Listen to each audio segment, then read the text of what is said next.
Salón, gracias, Pastor Eduardo, por la invitación a debatir este tema tan importante para cristianos y judíos, que es si Jesús es el Mesías o no.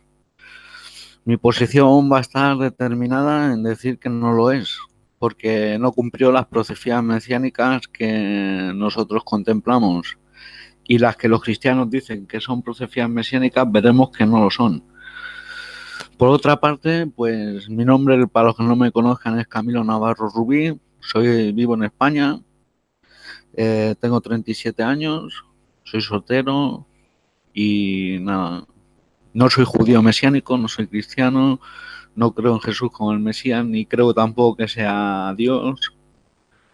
Y vivo aquí en un lugar apartado de España, en Manresa, y espero que este debate pueda ser para todos un compartir de la palabra y puedan entender o arrojar más luz sobre lo que es este tema.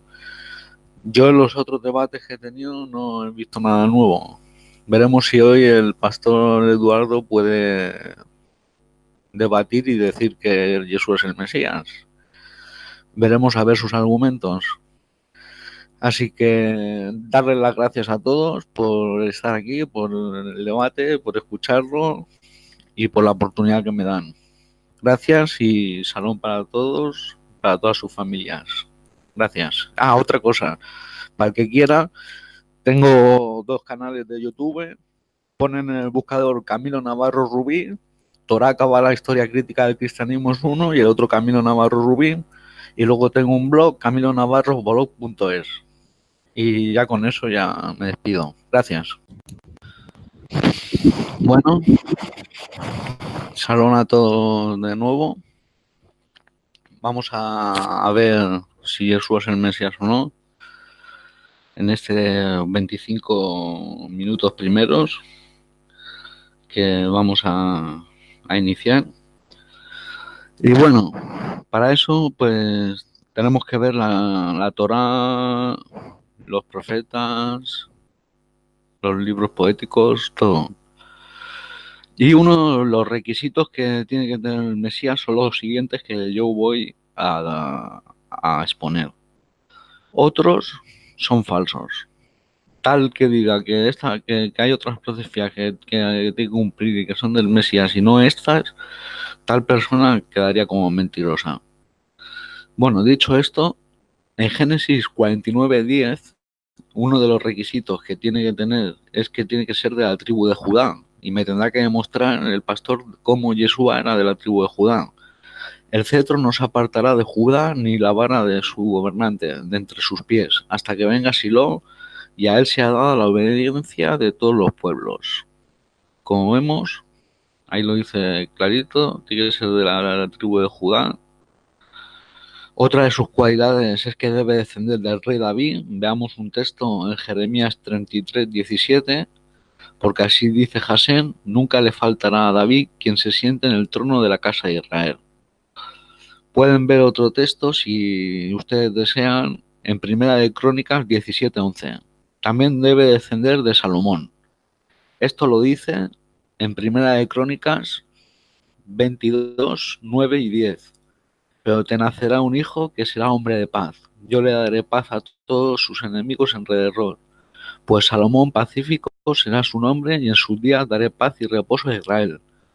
Él edificará una casa a mi nombre, y él será mi hijo, y yo seré su padre, y estableceré su trono de su reino sobre Israel para siempre.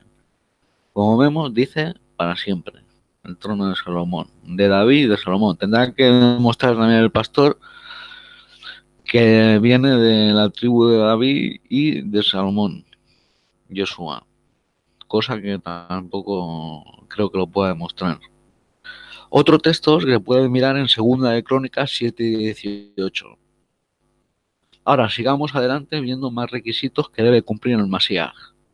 Y es que debe reunir a los esparcidos de Israel, cosa que Yeshua no hizo. Veamos unos textos. Isaías 11:12 dice así: alzará un estandarte ante las naciones, reunirá a los desterrados de Israel y juntará a los dispersos de Judá de las cuatro confines de la tierra. Y otro texto en Isaías 27, 12 al 13 dice: en aquel día Jasén trillará desde el corriente del Éufrates hasta el torrente de Egipto, y ustedes serán recogidos uno a uno, oh israelitas. También en aquel día tocará una gran trompeta, y los que perecían en la tierra de Asiria y los desterrados de la tierra de Egipto vendrán y adorarán al Señor en el monte santo de Jerusalén. Esto tampoco lo cumplió Yeshua. No reunió a las 12 tribus de Israel. Y el Mesías reunirá a las 12 tribus de Israel. Yeshua no la reunió. Él reunió a 12 apóstoles que representaban las 12 tribus de Israel, pero no consiguió reunirlas. Solo hizo un escaparate. Sigamos viendo más cualidades que tiene que tener el Mesías.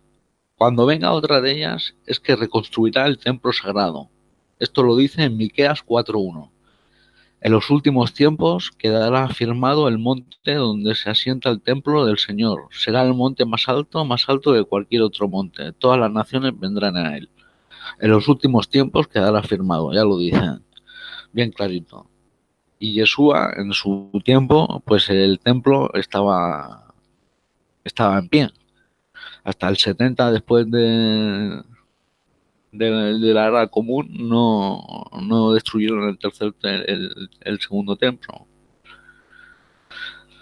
Por lo tanto, él no podía cumplir esa profecía. Otra de las cualidades que tiene que tener es de que traerá paz mundial, algo que tampoco cumplió Yeshua. Yeshua, como demuestra la historia, trajo guerras con las cruzadas primero, y luego con la Inquisición y la Iglesia romana que mataba en su nombre. Pero el Masías traerá paz mundial. Veamos algunos textos. Miqueas 4:3. Él juzgará entre muchos pueblos y enjuiciará a las naciones poderosas lejanas.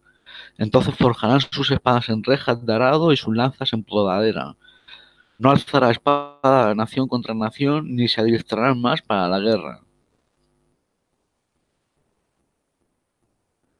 Otro texto, Isaías 11:6-7 y versículo 9 también. Dice así: el lobo morará con el cordero, y el leopardo se echará con el cabrito. El becerro, el leoncillo y el animal doméstico andarán juntos, y un niño los conducirá. La vaca con la osa pastará, sus crías se echarán juntas, y el león como el buey comerá paja. Como vemos, esto tampoco lo cumplió Yeshua. No vemos a que more el cordero con el leopardo, ni el cabrito con el becerro, el leoncillo y el animal doméstico. Todo esto no se ha cumplido. Yeshua no lo cumplió. Por lo tanto, queda descalificado como Mesías. Otra de las cualidades es de que convencerá a todos para servir a Elohim y lo reconozcan a todos en su Torah. Veamos varios textos. Isaías 11:9. No dañarán ni destruirán todo mi santo monte, porque la tierra estará llena del conocimiento del Señor, como las aguas cubren la mar.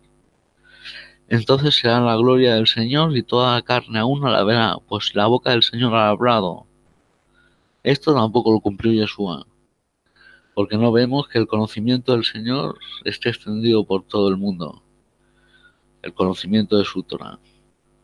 Otro de los requisitos es que vendría el profeta Eliyahu antes de la llegada del Mesías. El candidato para ser rey Mesías deberá ser anunciado por el profeta Eliyahu, Elías, y ungido por un profeta como rey de Israel, como está escrito: he aquí yo vi a mi ángel, el mensajero, el cual prepara camino delante de mí, y pronto vendrá su templo. El Señor, a quien vosotros buscáis, al ángel del pacto que ustedes desean. Malaquías 3:1. Ángel mensajero se refiere al profeta Eliyahu, a quien se le dio el título de ángel del pacto, por su celo por reafirmar el pacto de la circuncisión. El pueblo de Israel anhela el regreso de Eliyahu, porque él anunciará el comienzo de la redención final, y Jasén revivirá a los muertos por medio de él antes de la llegada del Mesías.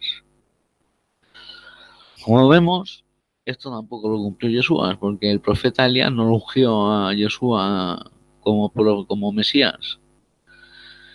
Veamos qué dice el Nuevo Testamento sobre esto. Dice: entonces sus discípulos le preguntaron diciendo: ¿por qué dicen los escribas es menester que Elías venga primero? Y respondiendo Yeshua les dijo: a la verdad Elías vendrá primero y restituirá a tiempo todas las cosas.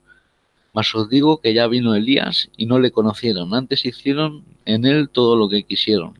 Así también el Hijo del Hombre padecerá por ellos. Los discípulos entonces entendieron que les hablaba de Juan el Bautista. Mateo 17, 10 al 13. Si bien la mayoría interpreta este pasaje de Juan el Bautista era Elías, veamos qué dice Juan, que es el artista de este discurso. Y le preguntaron a Juan el Bautista: ¿qué pues, eres tú Elías? Y Juan contestó: no soy. ¿Eres tú profeta? Respondió: no. Juan 1:21. Entonces, el mismo Juan el Bautista destruye la mentira de los cristianos y mesiánicos de que Jesús cumplió el requisito de ser anunciado y ungido por el profeta Eliyahu, pues él mismo dice que ni es Eliyahu ni es profeta, Juan. Ahora rápidamente decir tres cuestiones que son importantes de mencionar. Primero, que todo que es que un Mashiach que no redime a Israel no es Mashiach, y Yeshua no redimió a Israel, por lo tanto no es Mesías. Segunda, es que un Mashiach no puede morir de una muerte vergonzosa, y Yeshua murió en la cruz, murió de una muerte vergonzosa. Y la tercera es que Yeshua no se le ungió como Mashiach. La palabra Mashiach significa ungido, y Yeshua no fue ungido por los sumos sacerdotes. Por lo tanto, tenemos tres razones aquí para refutar la idea de que Yeshua es el Mashiach. Además de las mencionadas en las anteriores profecías que Yeshua no cumplió, y el Tanaj no dice nada de que el Mashiach vaya a venir en dos venidas para cumplir las profecías que le faltan, como enseñan los cristianos y mesiánicos. Eso es totalmente mentira, el que enseña eso es un mentiroso. No hay ningún texto que lo diga, que el Mesías vendría en dos veces. En la era mesiánica, otro requisito que tiene que haber: la muerte no existirá más, y las enfermedades. Y dice así el texto: entonces se abrirán los ojos de los ciegos y los oídos de los sordos se abrirán. Yesayaha, Isaías 35:5.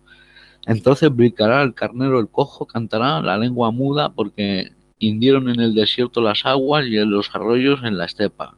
Yesayaha, Isaías 35:6.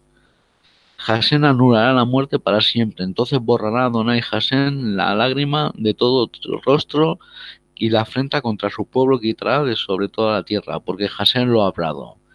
Yesayaha, Isaías 25:8.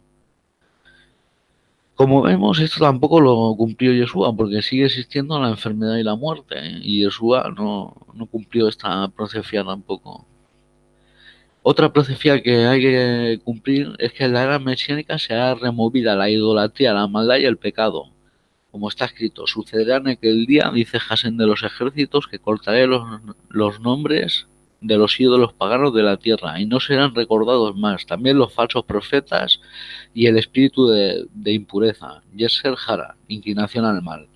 Haré desaparecer de la tierra. Zacarías 13:2. No se impurificarán más con ídolos paganos, con sus abominables, ni con sus delitos. Los salvaré de todos los lugares donde hubieron pecado. Los purificaré, serán para mí pueblo, y yo seré para ellos Dios. Y Ezequiel 37, 23 al 24. El remanente de Israel no hará iniquidad, ni hablará en falsedad, ni se hallará en sus bocas lengua engañosa. Zacarías 3:13. Ahora quiero hablar un poco del tema del siervo sufriente de Isaías 53, para demostrar la falsedad que han enseñado ahí los mesiánicos y cristianos. Misionarios cristianos y mesiánicos declaran que el capítulo 53 del profeta Isaías es una prueba irrefutable que demuestra tres cosas: que el texto prueba que Jesús es el Mesías esperado del que hablan los profetas.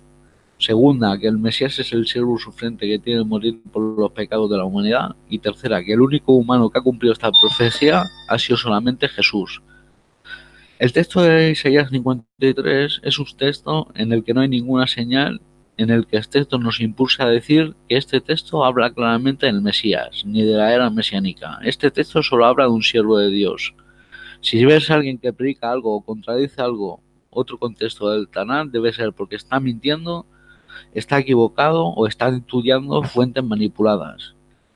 Si el texto de Isaías 53 es una profecía de que habla del Mesías y dice que tendría que sufrir, ¿por qué ninguno de sus discípulos sabía de esta profecía? ¿Por qué Pedro ni ninguno de los discípulos dijeron: bendito sea Dios porque tú eres el Mesías, siervo sufriente de Isaías 53? Pues cuando Jesús les dijo que era necesario ir a Jerusalén y padecer mucho de los ancianos, de los principales sacerdotes y de los escribas, y ser muerto y resucitar al tercer día. Mateo 16:21. Ninguno le dijo: por supuesto, es lógico que tienes que sufrir y morir, pues para esto viniste, como dice Isaías 53. Es importante resaltar que no hay ninguna base bíblica para decir que si el Mesías falla en primera vez en cumplir los requisitos, podrá regresar como segunda vez para cumplirlo, como ya dije antes. No existe ningún texto en el Tanaj, ninguno, que diga o insinúe eso o implica que el plan divino de redención para la creación es imperfecto y que él mismo, Hashem, falla y no puede controlar el destino de la historia humana. Y eso va en contra de toda la enseñanza de la Biblia judía, quien repetidamente declara: Hashem es perfecto y no hay error en él. También es importante notar que no existe base en Isaías 53, en la Torá o en toda la Biblia judía, el Tanaj, que apoye en la creencia cristiana de que es necesario creer en el Mesías para ser salvos. Eso es otra falsedad.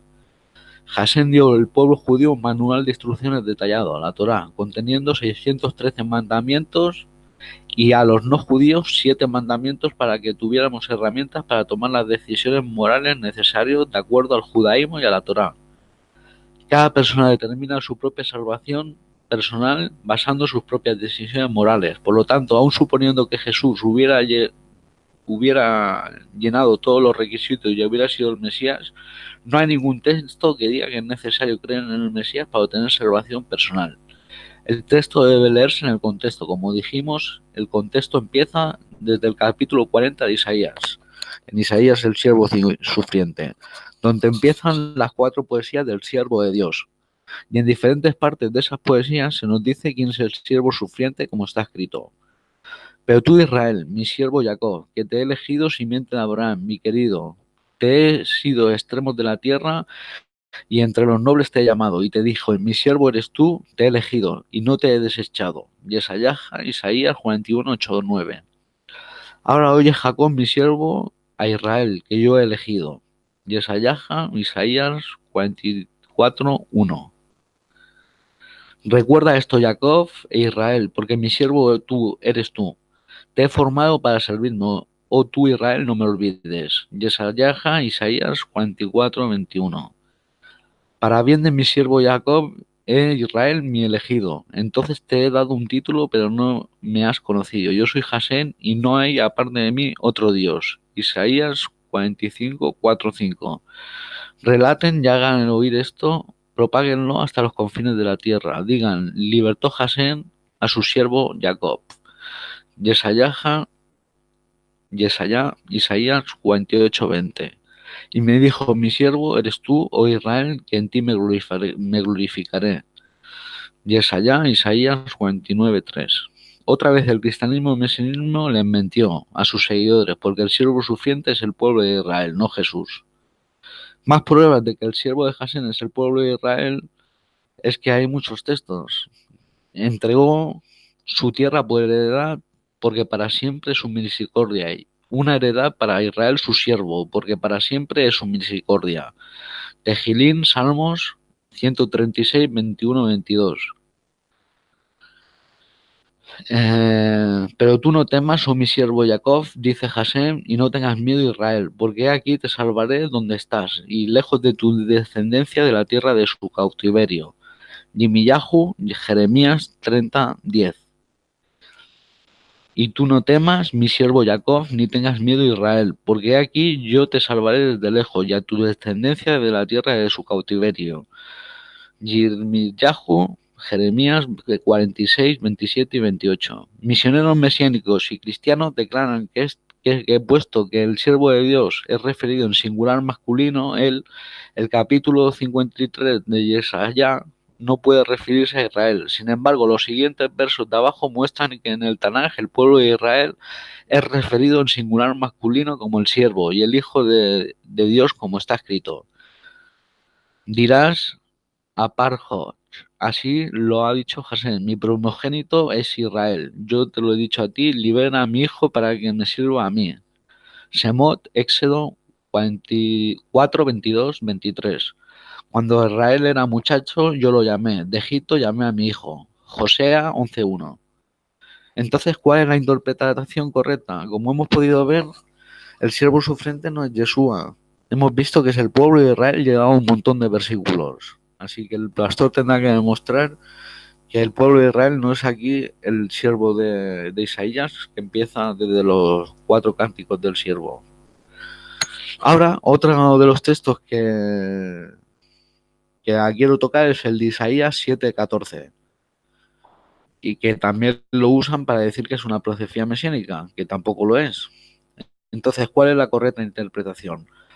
Como he explicado muchas veces, para entender un texto se tiene que leer todo el capítulo y a veces todo el libro para encontrar el contexto. Y el tema de lo que habla aquí el capítulo de aquí, Ja Alma, la doncella está embarazada y dará luz a un hijo y llamará su nombre Emmanuel. Se dieron cuenta que en vez de la palabra virgen, nuestra traducción usa la palabra doncella, Ja Alma. La doncella, la palabra Ja Alma significa la doncella. Doncella es una joven, sin importar si es virgen o no, si ha tenido hijos o no, y si es casada o soltera. Una virgen, la palabra hebrea para virgen, betulá, ejemplos que para la palabra virgen en hebreo es betulá. La muchacha rica era muy bella de apariencia, virgen, betulá, pues no había conocido hombre. Génesis 24:16. Si sedujese a un hombre, a una mujer virgen, betulá, que no fuere desposada y se acostase con ella, deberá fijarle una dote y deberá tomarla por esposa. Éxodo 22:15. He aquí, Jalma, la doncella, está embarazada y dará a luz a un hijo y llamará su nombre Emmanuel. La doncella, el texto no habla de una virgen.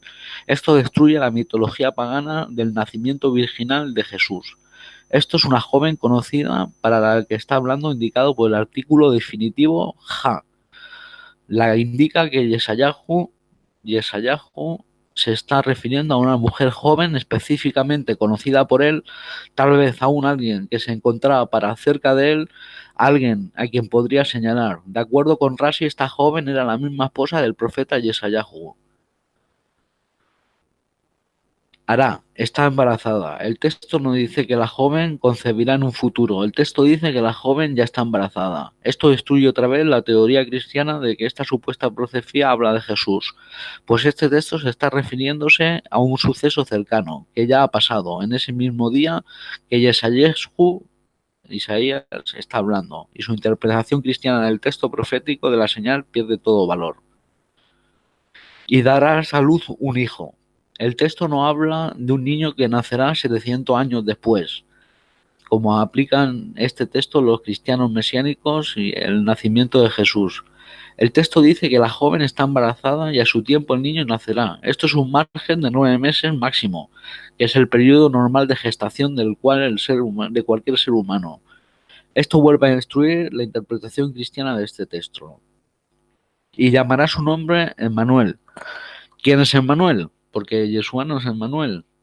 El nombre del niño es una señal para el rey Ahab y para todo el reino de Yehudá, a quienes se les dice que deben temer porque Dios está con nosotros, que esto significa Emmanuel. La joven madre, la esposa de Yesayahu, será investida por la inspiración divina por primera vez y sin haber sido informada de esta profecía. Ella llamará al niño Emmanuel, que significa Dios está con nosotros. Misioneros cristianos y mesiánicos declaran que Isaías 9, 6, 7 es una profecía que según ellos declara 3 cosas. Que esta profecía habla del futuro Mesías, que este texto habla del nacimiento y reinado del futuro Mesías, que este texto es una prueba de que el Mesías es divino, es decir, que es Dios mismo en forma humana. El profeta Yesayahu empezó sus profecías en el año 619 antes de la era común, 3142 años judío. Chronological Index of Jewish History Rabbi Matis. Cantor, esto quiere decir que es profecía fue dicha aproximadamente 700 años de la supuesta fecha del nacimiento de Jesús. Kiyelet, Yulá, Lanu, Ben, Nitan, Lanu, porque un niño nos ha nacido, un hijo nos ha sido dado. Yesarajo no puede estar hablando de un niño que nacería en el futuro, 700 años después, porque la profecía claramente declara Yulal Lanu nos ha nacido y Nitan Lanu nos ha sido dado. Ambas frases están escritas en pretérito de tiempo pasado. Claramente indica que cualquiera de quien el profeta se estaba refiriendo ya había nacido. Por lo tanto, Yeshua no es estas dos profecías que dicen los cristianos y mesiánicos que Yeshua las ha cumplido, pues como hemos visto, no las cumplió tampoco. Ya me queda poco de tiempo. En mi siguiente participación mostraré la genealogía de Yeshua, dada en el Tanaj judío en Primera de Crónicas 3:1-24, muestra el linaje real de los descendientes del rey David. El escritor del libro de Mateo, sabiendo que es un requisito que él desesperadamente trata de darnos en una genealogía de Jesús, pero un análisis demuestra los errores. Veamos aquí los errores. Salomón engendró a Roboán, Roboán a Abías, Ubías a Asa, Asa engendró a Josafat, Josafat a Jorán, Jorán a Uzías. Mateo 1:7-8. Mateo 1:8 dice erróneamente que el hijo de Jonán es Uzías, pero la misma Biblia cristiana en Primera de Crónicas 3:10-11 dice correctamente que el hijo de Jonán es Ococías, Ajaecías ya. El hijo de Salomón fue Roboán, cuyo hijo fue Abías, del cual fue hijo Asa, cuyo hijo fue Josafat, de quien fue hijo Jorán, cuyo hijo fue Ococías.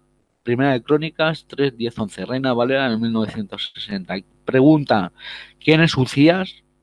¿Por qué la cronología real de los descendientes del rey David no lo menciona? Además, al nombrar Mateo a un total desconocido, se salta a Ococías, Joás y Amasías en los números 8, 9 y 10 de la lista genealógica, solo por hacer notar si dijéramos que cada generación toma aproximadamente por lo menos 20 años para nacer, crecer y reproducirse. Aquí están por lo menos 60 años perdidos. ¿Qué pasó con este tiempo? Después de que Mateo nombra incorrectamente a Ucías en vez de a Ococías, otra vez vuelve a equivocarse y dice en el 17, Josías es padre de Jeconías, cuando en realidad es su nieto, saltando al 18, que dice Joacín, quien es el verdadero hijo de Josías, como está escrito. Los hijos de Josías fueron Johanán, su primogénito, el segundo Joacín, quien le sucedió en el trono, y el tercero Sedequías, el cuarto Salum. Crónicas 3:15. Primera de Crónicas 3:15. Una vez más retorna a la genealogía y vuelve a dar tres nombres que son incorrectos. Entonces, ¿qué ha pasado aquí? Se vuelve a equivocar otra vez. Abiú es hijo de Zerobabel, cuando el verdadero hijo es Hananías, como está escrito. Y los hijos de Zerobabel fueron Mesulán, Hanayán, Hananías, Selomit, su hermana, tres hijos de una esposa. Jasubá, Ogel, Berejí, Husat, Yesé, 5 por todo, de otra esposa. Y Crónicas, primera 3:19 en el Tanakh, lo dice. Y los hijos de Zorobabel, Mesulán, Hananías, Selomit, su hermana, también estos 5, Jasuba, Ogel, Berequías, Hasadías y Husat Gesed. Primera Ya, de Crónicas 3:19, ya Reina está. Valera. Me hiciste 26, 34 minutos, 35. Bueno, ahora yo pido tiempo, time, porque mi primera intervención no se escuchó absolutamente nada y quiero ver que se esté escuchando bien antes de comenzar esta. Así que esto es tiempo muerto, solamente quiero preguntar en el chat, ver.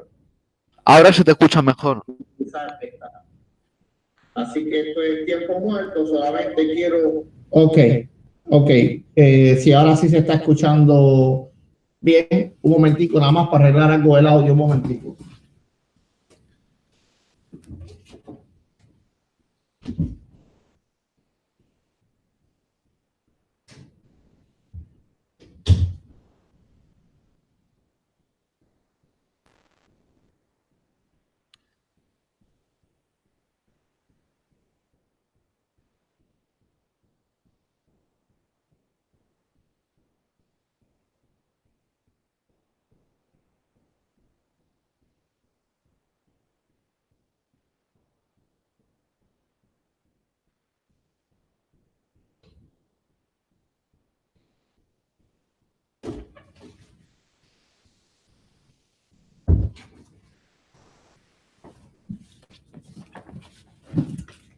Ok, creo que ahora sí va a estar bien. Por favor, Rubí, te pido de que si se oye mal mi audio en cualquier momento, me interrumpas y me digas. Vale, de acuerdo. Ok, entonces ya apaga tu audio para yo comenzar. Voy a poner el cronómetro.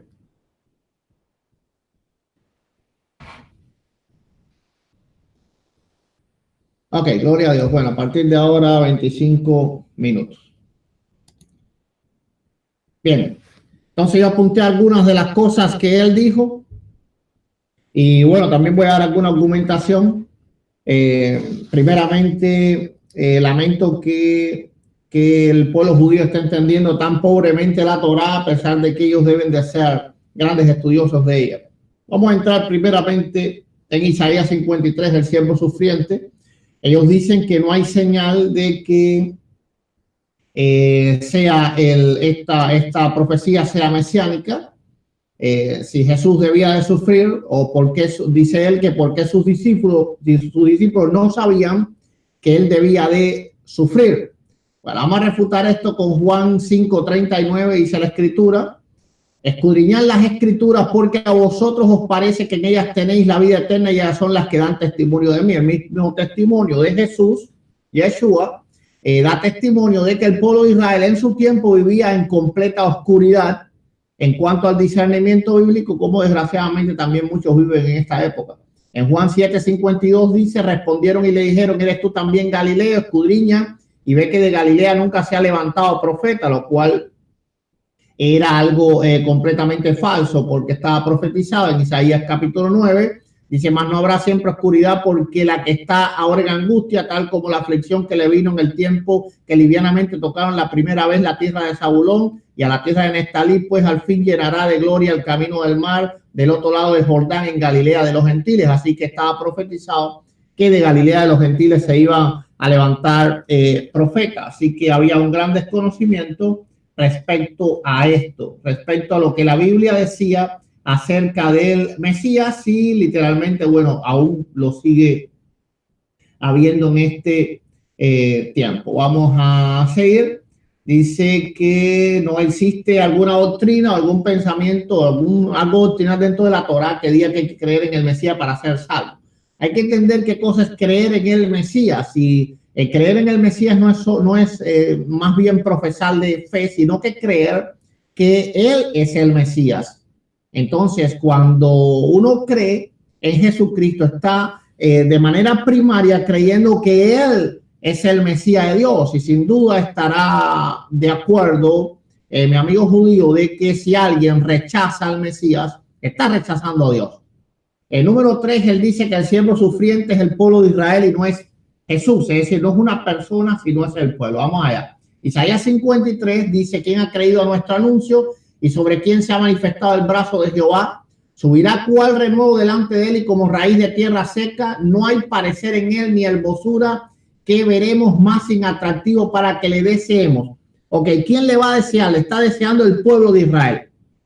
Isaías está hablando de una tercera persona, tan solo como una hermenéutica bien básica se puede entender de que Isaías no está hablando en primera persona y no está hablando del pueblo de Israel, está hablando de una tercera persona al cual el pueblo de Israel no le va a desear, porque él le dice: para que le deseemos. ¿Deseemos quién? Es la pregunta que le hago a mi amigo judío, a mi hermano judío. ¿Deseemos quién? Deseemos el pueblo de Israel. Dice: despreciado y desechado entre los hombres. ¿Cuáles hombres? El pueblo de Israel. Bendito sea el Señor. Varón de dolores, experimentado en quebranto, como que escondimos de él su rostro. ¿Cómo Israel va a esconder el rostro de Israel? Bueno, esto es una manera bastante absurda de entender el pasaje de Isaías 53. A mí, en todo lo que llevo, no he visto una negación tan grande por un grupo doctrinal acerca de un pasaje que como el pueblo judío niega la profecía tan clara de Isaías, porque dice claramente, ¿verdad? Escondimos, está hablando en plural. ¿Escondimos quién? Isaías se incluye. escondimos. Entonces, si ahí está incluido, no está hablando de los gentiles, no está hablando de los paganos, está hablando del pueblo de Israel. Entonces, de esta persona que habla Isaías, el pueblo de Israel se esconde, escondió su rostro. Dice el 4, ciertamente llevó él nuestras enfermedades. Israel no lleva las enfermedades de Israel, está hablando de una tercera persona. Y sufrió nuestros dolores. Y nosotros, es decir, el pueblo de Israel, los descendientes de Jacob, la paz sea a Jerusalén, le tuvimos por azotado, por herido de Dios y abatido, como Rubí le tiene, que dice que el Mesías no debe de morir en una muerte tan despreciable o tan sangrienta. Bueno, Isaías estaba profetizando que miles y millones de personas iban a pensar como Rubí está pensando. Que no era alguien fuera el siervo sufriente, no era una persona, sino que era el pueblo de Israel, lo cual es absolutamente falso. No hay manera de sostener escrituralmente la Torá. Y estamos hablando de lo que llamamos nosotros el Antiguo Testamento, la Taná, la Torá, los libros proféticos, no el Nuevo Testamento. Aquí dice bien claro que se está refiriendo a una tercera persona. Y le pido a Rubí que pueda probar de que está hablando del pueblo de Israel y no lo va a poder hacer. Porque dice, ciertamente él llevó nuestras enfermedades. ¿Las enfermedades de quién? Del pueblo de Israel. Sufrió nuestros dolores y nosotros, el pueblo judío, le tuvimos por azotado, por herido de Dios y abatido, como hoy bien declara nuestro hermano judío. Mas el herido fue por nuestras rebeliones, molido por nuestros pecados. Y él está hablando de que no existe referencia bíblica de que haya que creer en el Mesías para la salvación. Bueno, aquí está hablando literalmente de que el castigo del pecado fue sobre él. Dice el 6, todos nosotros, ¿de quién se habla? De Israel. Nos descarriamos como ovejas. Cada cual se apartó por su camino, mas Jehová cargó en él, en una tercera persona, el pecado de todos nosotros, del pueblo de Israel. Bueno, y podemos seguir leyendo, ¿verdad? Pero no es necesario. El verso 8 dice, por cárcel y por juicio fue quitado, y su generación, ¿quién la contará? Porque fue cortado de la tierra de los vivientes, y por la rebelión de mi pueblo fue herido. Esta persona fue herido por la rebelión de Israel. ¿Cómo dice entonces Rubí y cómo dicen los judíos? Que el siervo sufriente es Jacob, es Israel. No puede ser. No puede ser, porque el siervo sufriente fue específicamente herido por la rebelión de Jacob. Por la rebelión de Jacob. Pero vamos a seguir. Hay que apuntar algunos puntos. Dice que la profecía de la Virgen considera un hijo, habla del pasado porque el hijo ya había nacido. Bueno, vamos a ver si esto es cierto. Aquí por aquí tengo unos apuntes. Bueno, voy a pasar al punto de Jesús no vino a traer paz y entonces después al final toco este punto porque apunté más abajo las cosas que la refutación sobre esto. Bien, Jesús no vino a traer paz. Hay que entender que el Mesías tiene dos misiones en la Torá. Y la misión número 1 es reconciliar al ser humano con Dios a través del perdón de los pecados, es decir, ser el sacerdote de los hombres delante de Dios. Él debía de cumplir eso antes de que el templo fuese destruido. Eso está en Daniel capítulo 9 del 24 al 27. Dice 70 semanas están determinadas sobre su pueblo y sobre tu santa ciudad para terminar la transgresión y poner fin al pecado y expiar la iniquidad, para traer la justicia perdurable y sellar la visión y la profecía y ungir al santo de los santos. Sabe pues y entiende que es de la salida de la orden para restaurar y reedificar a Jerusalén hasta el Mesías habrá 7 semanas.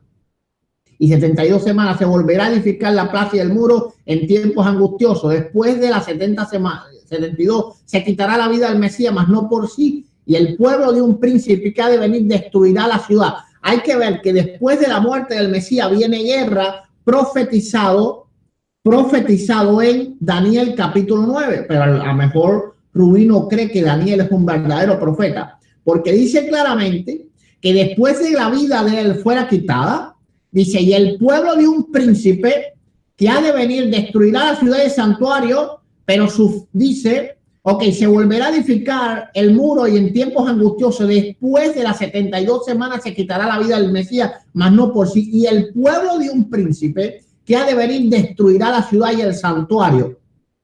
Pero su fin será como inundación hasta el fin de la guerra. Y escuchen esto, que después de la muerte del Mesías va a haber guerra, no va a haber paz. Esto es una mala interpretación del pueblo de Israel, porque la misión del Mesías tiene dos partes, ¿verdad? Y la paz duradera va a venir cuando venga la redención de todos los hombres, de todos los creyentes, tanto judíos como gentiles.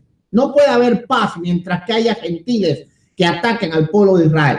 No importa cuán poderoso sea un rey, hay armas nucleares para hacer trizas a Israel. No importa cuán poderoso sea un hombre como David, es imposible que haya paz en la tierra hasta que la humanidad entera sea redimida y juzgada. Es decir, redimida a los fieles y juzgada a los impíos.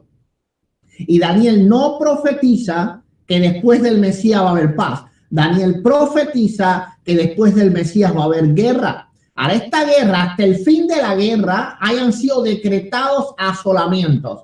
Así que van a haber asolamientos hasta el fin de la guerra. Y por otra semana confirmará el pacto con muchos, a la mitad de la semana hará cesar. Bueno, gloria sea al Señor. Entonces, el paso número 1 era quitar el pecado y su vida sería quitada. Ahora dice, luego quitaré su vida y aún no habrá paz. Porque dice, pero su fin será como inundación hasta el fin de la guerra, han sido decretados asolamientos hasta el fin de la guerra. Entonces va a haber un tiempo de guerra, va a haber un lapsus determinado por Dios después del Mesías, donde contra Jerusalén el año 70 la destrucción es toda la persecución contra los judíos, es la persecución que la Iglesia Católica desplegó contra el pueblo de Israel, contra la cual nosotros los cristianos estamos completamente en contra de ello. La paz sea a Jerusalén siempre. En el libro de las antigüedades, escrita en el año, alrededor del año 100, Fabio Josefo dijo: se dio la circunstancia que la desolación del templo ocurrió según la profecía de Daniel. Así que los judíos del siglo I creían lo que no creen los judíos del siglo XXI, porque ellos creían que realmente la profecía de Daniel se había cumplido. Bueno, si la profecía de Daniel se cumplió, primero el Mesías tuvo que haber perdido su vida.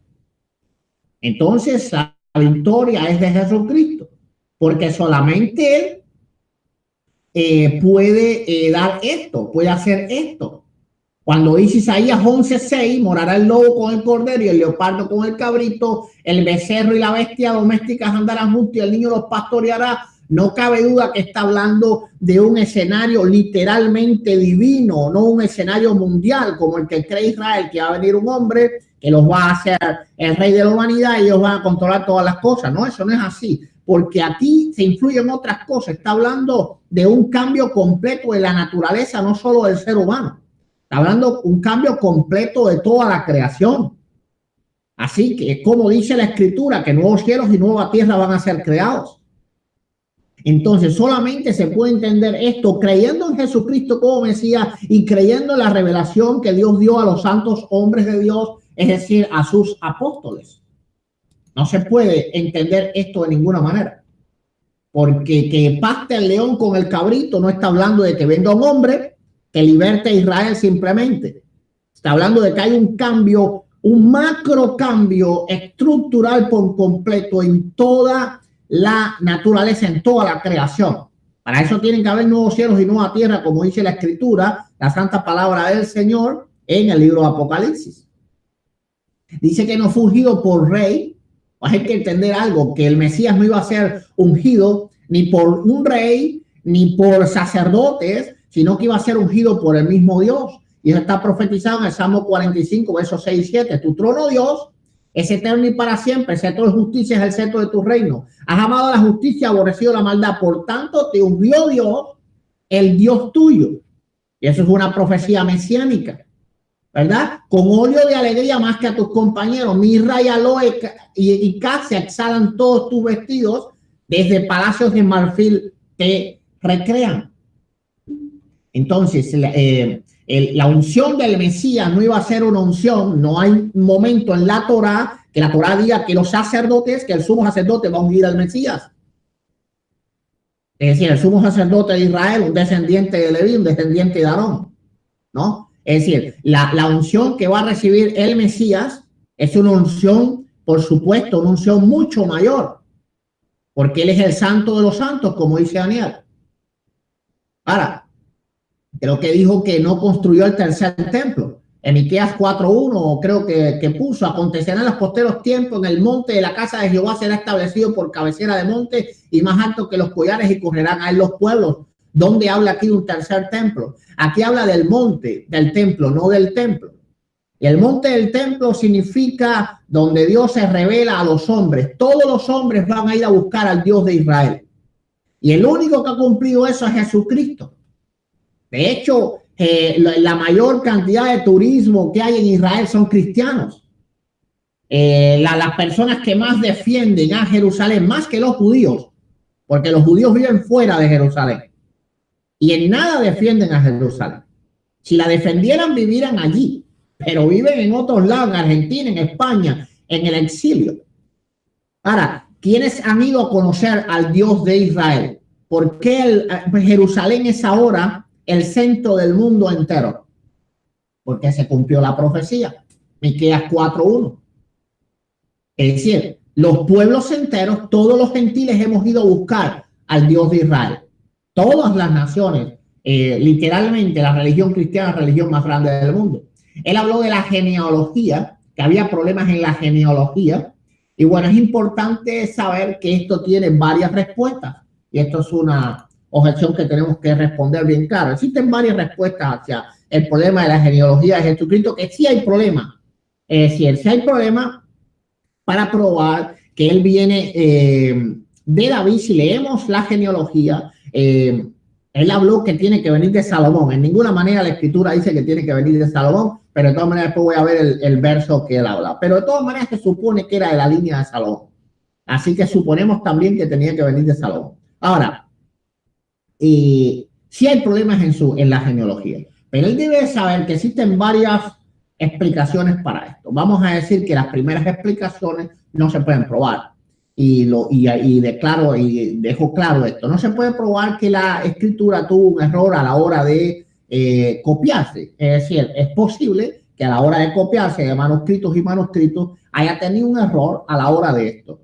La segunda explicación que hay es que existen manuscritos hebreos de Mateo en el cual la genealogía, por ejemplo, de Mateo está correcta, pero en lugar de hablar de que José es el marido de María, de Miriam, dicen que es el padre de ella. Es decir, literalmente, en esos manuscritos que están en hebreo del libro de Mateo, dice, es decir, José, quien fue padre de María, la cual dio a luz al Cristo. Entonces, de esa manera, entonces sería literalmente la genealogía de María de la cual se esté hablando, y José, aunque claro, se llama igual que su esposo, y por eso pudo haber confusiones entre los copistas pensando que era su esposo. Pero no tenemos prueba de esto, aunque hay manuscritos que lo dicen.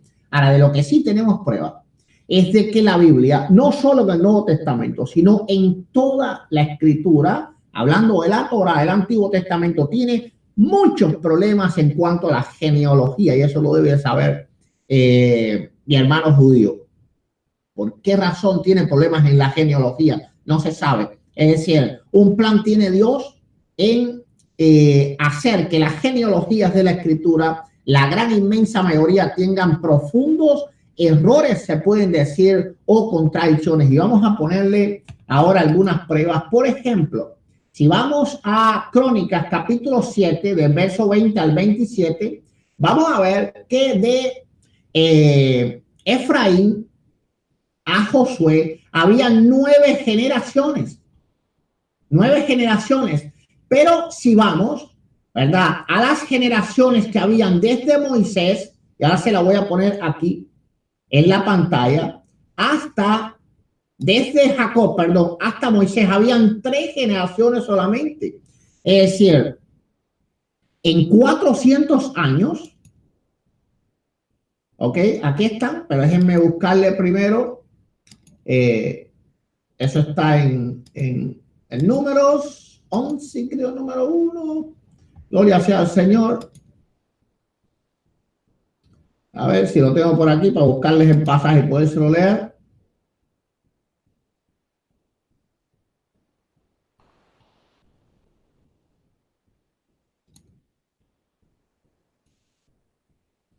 Gloria sea al Señor, un momentico.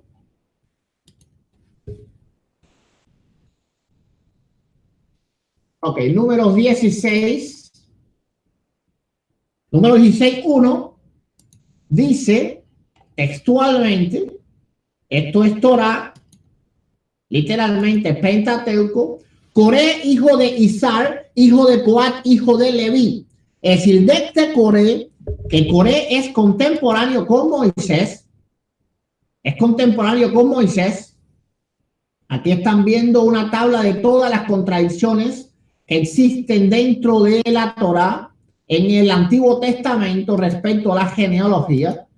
Coré, que era contemporáneo con Moisés, dice que desde Leví hasta Abel, es decir, Leví era tan solo el bisabuelo de 400 años estuvo Israel dentro de Egipto. Es imposible que 3 generaciones hayan vivido 400 años. De manera especial, cuando ya estas generaciones son después de Abraham, es decir, ya no hay hombres de 100 años y muy pocos, ¿verdad?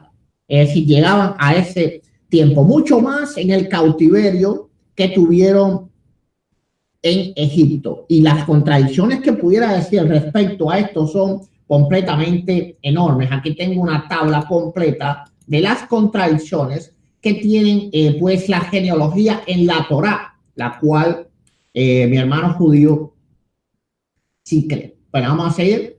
Dice que necesidad de ser ungido por Elías y que Elías dijo que él no era Elías y él no era el profeta. Vamos a ver que Lucas 22:67 le preguntaron a Jesús, ¿eres tú el Cristo? Dínoslo. Y él le dijo, si os lo dijere, no creeréis. No creeréis. Es decir, que no era la voluntad de Dios darle el conocimiento a Israel en los primeros tiempos respecto a esto, porque literalmente pues el ataque, la persecución hubiese sido muchísimo mayor. Tanto todo el mundo sabía, sin hablar de que era Elías, que Juan el Bautista era profeta, lo dice la Escritura, que fue el último de los profetas, así que estaba claro, pero él no solo negó que era Elías, también negó que era el profeta, que era profeta. Así que, por tanto, y hay que entender bien que Juan el Bautista era un descendiente de Aarón, era de la tribu sacerdotal y fue quien bautiza a nuestro Señor Jesucristo. En el Salmo 45, verso 7, dice, has amado Dios la justicia, aborrecido la maldad, por tanto tú Dios, el Dios tuyo con odio de alegría. Y en Hebreos 1:9 lo confirma. Ok, él dice que por qué los apóstoles no sabían que él era el Mesías. Marcos 12:24 dijo, entonces respondieron, Jesús le dijo, no erráis por esto porque ignoráis las escrituras y el poder de Dios. Juan 5:39 dice, escudriñad las escrituras porque a vosotros parece que tenéis la vida eterna y esos son los que dan testimonio de mí. Entonces, bueno, dice que la Virgen ya parió en pasado. Hay que entender que Isaías 7:14 dice, por tanto el Señor mismo os dará una señal. Está hablando en futuro que la Virgen concebirá y dará a luz un hijo. Concebirá. Y hay que entender que las profecías de Dios son intemporales. Por ejemplo, Primera de Reyes 12:45 dice, el rey Salomón será bendito y el trono de David será firme perpetuamente delante de Jehová. Pero el reino de Salomón se rompió con sus hijos. En la misma próxima generación ya estaba roto, estaba dividido el reino. Ahora, vamos a entender que nadie más puede ser el Mesías, ya que el santuario fue destruido y los judíos incluso esperan un Mesías sin santuario. Es imposible que se cumpla la profecía de Mesías en la entrada de Jerusalén montada en un burro. Zacarías 9:9, alégrate mucho, hija de Sión, da voces de júbilo, hija de Jerusalén. He aquí tu rey vendrá a ti justo y salvador, humilde, no como lo creen un hombre político. Cabalgando sobre un asno, sobre un pollino de asna, no ser que haya un auto, un Mercedes-Benz que le pongan el asno, Mercedes-Benz el burrito, no puede entrar alguien y los judíos esperan un rey político. Más Zacarías profetiza un rey humilde, como lo fue Jesucristo, hijo de carpintero. Uno de los papeles del Mesías, lo cual él dijo en Génesis 12, creo que Génesis 12, si no me recuerdo, es que da a conocer al Dios de Israel a las naciones. El único descendiente de Abraham que ha traído el conocimiento de las escrituras judías, si yo estoy leyendo hoy el libro de Isaías, ¿por qué? Porque Jesucristo nació, porque el Mesías vino al mundo. Ahora, profecías cumplidas, bueno, imagínense, nacido una virgen, Isaías 7:14, descendiente de Abraham, de la tribu de Judá, nacido en Belén, llevado a Egipto, la matanza de niño ungido por el Espíritu Santo, anunciado por el mensajero del Señor, hacía milagros, anunciaría las buenas nuevas, ministraría en Galilea, limpiaría el templo, se presentaría primero a sí mismo como rey, entraría a Jerusalén montado en un burrito, sería rechazado por los judíos, Salmo 118, verso 2, 22, sufriría una muerte humillante, Salmo 22, Isaías 53, él dice que no, rechazo, Isaías 53, ser traicionado por un amigo, Salmo 41, verso 9, silencio delante de sus acusadores, Isaías 53, 7, sufrir burla, Salmo 22, 7, ser golpeado, Isaías 52, ser escupido, Isaías 50, horadaron sus manos y sus pies, Salmo 22, ser crucificado junto a ladrones, Isaías 53, orar por sus perseguidos, Isaías 53, 12, el herido en sus costados, Zacarías 12, 10, darle beber vinagre, Salmo 69, verso 21, ningún hueso roto, Salmo 34, enterrado en una tumba de un hombre rico, Isaías 53, echar suerte sobre su vestido, Salmo 22, resucitaría de los muertos, Salmo 16, 10, ascendería a los cielos, Salmo 68, 18, se sentaría a la diestra de Dios, Salmo 110, verso 1. Bueno, entonces termino aquí, él tomó 26,30, yo tomé 26,08. Entonces le doy el tiempo ahora para que él tenga 10 minutos ahora. Bien, muchas cosas para tan poco tiempo. No se puede hablar de tantas cosas. Pero me quiero centrar en lo de Isaías 53, que dice que no puede ser por una serie de cosas que él ha dicho. Pero como veremos, lo que él sugiere es mentira. No se deben creer a los pastores de que ellos enseñan de que Jesús es el Mesías. Como estaban viendo en la anterior participación, Yeshua no cumplió con ninguna de las profecías mesiánicas. Bueno, vamos con lo de Isaías. Dice él que no. Bueno, vamos a leerlo. Isaías 53:1. El brazo de Elohim se refiere a la redención física de los judíos de la opresión y otras naciones. De otras naciones. Véase, por ejemplo, Isaías 52:8-12, Isaías 63:12, Deuteronomio 4:34, Deuteronomio 7:19, Salmo 44:3. Isaías 53:3. Despreciado y desechado entre los hombres, esto es aplicable a Israel. Veamos Isaías 60:15, Salmo 44:13-14. Esto no puede conciliarse con el relato de las fuentes cristianas. Yeshua no fue despreciado. Las fuentes cristianas dicen que era un hombre de fama elogiado. Ver Lucas 4:14-15. La segunda parte de Isaías 53:3, un hombre de dolores y experimentado en la enfermedad. Las adversidades de Israel son comparadas a la condición de la enfermedad. Ver Isaías 1:5-6, Jeremías 10:19, Jeremías 30:12. Isaías 53:4. Ciertamente llevó nuestras enfermedades y Yeshua no sufrió por las enfermedades, porque supuestamente curaba a los enfermos. Él no pudo llevar nuestras enfermedades, sencillamente porque entonces no existiría la enfermedad. Y con él no pasó eso, con el Mesías sí pasará. Isaías 53:5. Pero a él lo han angustiado nuestras transgresiones, nuestros pecados lo han afligido, los sufrimientos provienen de las acciones y transgresiones de las naciones. Esto se desarrolla en Jeremías 57 y Jeremías 10:25. Isaías 53:7. Él fue oprimido y afligido, pero no abrió su boca. Como un cordero fue llevado al matadero y como una abeja que enmudece delante de sus asquiladores. Tampoco él abrió su boca, tengan en cuenta que el capítulo anterior de Isaías 52 se dice que Israel, que han sido oprimidos y cautivos sin causa, Isaías 52, 4, 11. Y también se describe a Israel como ovejas al matadero, ver Salmo 44, 22, Salmo 44, 11. En cuanto a lo que Yeshua no abrió su boca, veremos como las fuentes cristianas dicen lo contrario. Mateo 27, 46, Juan 18, 23, 36 al 37. Isaías 53, 8. Y a causa de la transgresión de mi pueblo fueron llevados ellos heridos, y ellos se refiere a un cautiverio, no a una persona.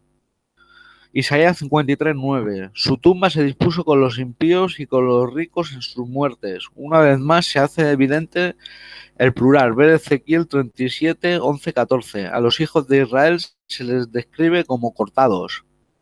Isaías 53, 9. Él no había hecho violencia. Ver Mateo 21, 12, Marcos 11, 15, 16, Lucas 19, 17. Isaías 53, 10. Verá linaje, la palabra hebrea que se utiliza aquí en este texto se refiere a descendientes físicos, no a descendientes del Espíritu Santo. Vivirá por largos días, Isaías 53, 10. Vivirá por largos días y se refiere a Dios a días terrenales. Y Jesús murió joven. Dice que moriría lleno de días y Jesús murió joven. Isaías 53, 11. No es que él justificará a muchos, sino que hará lo justo para muchos. Y hasta ahí quiero dejar este tema porque, como vemos, todo tiene explicación y se puede asimilar a Israel, como he demostrado. Así que lo que ha dicho el pastor pues no tiene lógica ni razón. Ha hablado una serie de textos rápidos, pero no me da tiempo. Quiero hablar de Daniel, el tiempo que me queda, que son 4 minutos. Regresar a reconstruir. ¿De qué está hablando Daniel? Daniel 9:20. ¿De qué está hablando Daniel 9? ¿Por qué está orando Daniel? Respuesta: para que Hashem perdone a su pueblo y los permita regresar a Israel a reconstruir el templo. ¿Por qué Daniel no está orando pidiendo? Es importante saber por qué está orando y por qué está orando. Daniel no está orando preguntando quién es el Masías, cuándo va a venir el Masías, cuándo va a morir el Masías. Daniel solamente está pidiendo por el cumplimiento de la profecía de Jeremías 29, para que el pueblo de Israel pueda regresar a Israel y reconstruir Jerusalén y el templo. Entonces hay que dejar claro cuál es el contexto de Daniel 9. El regreso de los judíos a Israel y la reconstrucción de Jerusalén y el templo es el contexto de Daniel 1:27. Ahora, quiero hablar de las 70 semanas. Dice: mientras yo estaba hablando, orando y confesando mi pecado y mi pecado de mi pueblo Israel, derramando súplica delante de Hashem, Dios mío, por el monte sagrado de mi Dios, el regreso del pueblo judío a la tierra de Israel, reconstrucción de Jerusalén y el templo, como dije, es la oración de Daniel. Cuando aún estaba yo rezando mi plegaria, el varón Gabriel, que había visto mi visión al principio volando presteza, me tocó en el momento de la oración del atardecer. El varón Gabriel que estaba, él es el ángel Gabriel, en 8, 15, 16, se refiere a este como hombre, como está escrito. Fue cuando yo, Daniel, al ver la visión y he buscado entender, he aquí que estaba parado frente a mí uno con la apariencia de un hombre, y oí la voz de esta persona dentro del río Uyay, que le llamó y dijo: Gabriel, haz entender a esta visión a Daniel. Daniel 8, 15 y 16. En el momento de la mijá, oración del atardecer, es la ofrenda de la tarde. Y la llamada mijá está escrito: ordenó el rey Ahaz a Urilla, al Cohen, diciendo: sobre el altar quemarás holocausto de la mañana, Jaboker, y la ofrenda al atardecer, mijá Jaeref. Ve Mejalín, segunda de Reyes 6:15. Me hizo entender y habló conmigo y dijo: Daniel, ha salido para destruirme. Me hizo entender el error de mis cálculos al principio del capítulo. Daniel no entendía, no podía comprender qué era lo que pasaba y por qué el pueblo no regresaba a la tierra de Israel. Daniel, al igual que Belsazar, también erró los cálculos de los 70 años. Daniel sabía que la cuenta de los 70 años de la primera profecía de Jeremías 25:12 empezaron desde la subyugación de Nabucodonosor a Jehoiaquín en el año 3319-3320. El error en pensar que la segunda profecía, 29:10, del regreso de los judíos a Jerusalén y la reconstrucción del segundo templo sería al mismo tiempo. Daniel ve que el reino babilonio había sido destruido cumpliéndose la primera profecía, a ver versículo 25. Pero no veía ninguna señal de tan ansiada redención, y eso lo hacía sentir muy agitado y pensó los pecados de los judíos que estaban causando que Jasén propusiera el regreso del pueblo judío a Israel, o más terrible aún, que lo estaba cancelando. Es por eso que Daniel empieza a orar y confesar los pecados de él y de todo Israel en el orden que nos enseñó Moses Rabeno cuando pidió que Jasén perdonara al pueblo de Israel en el pecado del becerro de oro, tal y como seguimos haciendo en Rosh Hashanah y Yom Kippur cada año. En su interpretación de la profecía Jeremías de las 70 semanas, desde el comienzo de tus súplicas salió la palabra de Jasén y yo he venido para referirte que tú eres muy apreciado. Atiende la palabra, entonces las entenderá la visión. Desde el comienzo de tus súplicas, como está escrito, será cuando todavía no hayan llamado. Yo contestaré todavía, estando yo lejos, y yo oiré. Isaías 65:24. Salió Dabar, la palabra es el tema de todo el capítulo, una pista alusión a las profecías de Isaías, de Jeremías de los 70 años. Esta profecía es llamada Dabar, palabra, como está escrito. Yo, Daniel, reflexioné en los libros sobre el número de años desde que fue la palabra de Jasén a Jeremías el profeta, Daniel 9:2. Porque así ha dicho Jasén, por cuanto completa Babel 70 años, recordará a ustedes, cumpliré con ustedes la palabra buena de hacer retornar a ustedes a este lugar. Jeremías 29:10. Atiende la palabra Arbanael. Dice que esta frase es una clave y se refiere a la profecía de Jeremías acerca de las 70 semanas, como dijimos, la profecía llamada Dabar, y la palabra es encontrada varias veces dando la clave para entender el tema de la profecía, como está escrito, Jadabar, la palabra que fue dada a Jeremías 25:1. 70 semanas fue decretado sobre tu pueblo, sobre tu ciudad de santidad, para terminar la transgresión y terminar los pecados, despiar la iniquidad y traer rectitud para siempre y sellar la visión del profeta y ungir Kador Kadoshim, lugar santísimo. 70 semanas fue decretado sobre tu pueblo. Todos los comentadores judíos, especialmente Ibn Ezra, interpretaban que esta expresión significaban semanas de años, es decir, 490 años, 70 semanas de años por 7, 490 años. Similarmente encontramos esto escrito en la Torá para Behar. Deberás contar para ti 7 años sabáticos, 7 años 7 veces, y te resultará un total de 49 años. Levítico 25:8. Ver también Deuteronomio 15. Uno de los grandes problemas de la interpretación cristiana de Daniel verso 9 es que ellos solo tratan con 69 semanas de años, la cual es solamente un total de 483 años. Pero Daniel dice que este... Ok, lo que vamos a hacer es lo siguiente, vamos a hacerlo en dos partes porque él no puede entrar. Así que voy a apagar este video, no se vayan porque vamos a abrir otro video para las conclusiones de este debate. Y luego al final yo voy a cortar toda esta parte que ha habido, que no ha habido, pues, exponencia de nosotros para no hacer el video tan feo así. Ok, entonces voy a cerrar ahora este y voy a abrir uno nuevo. Así que no se vayan.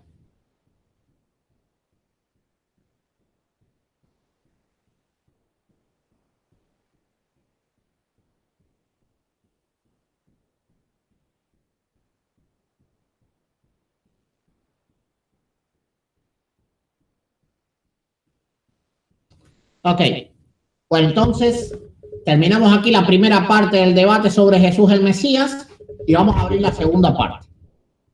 Amén.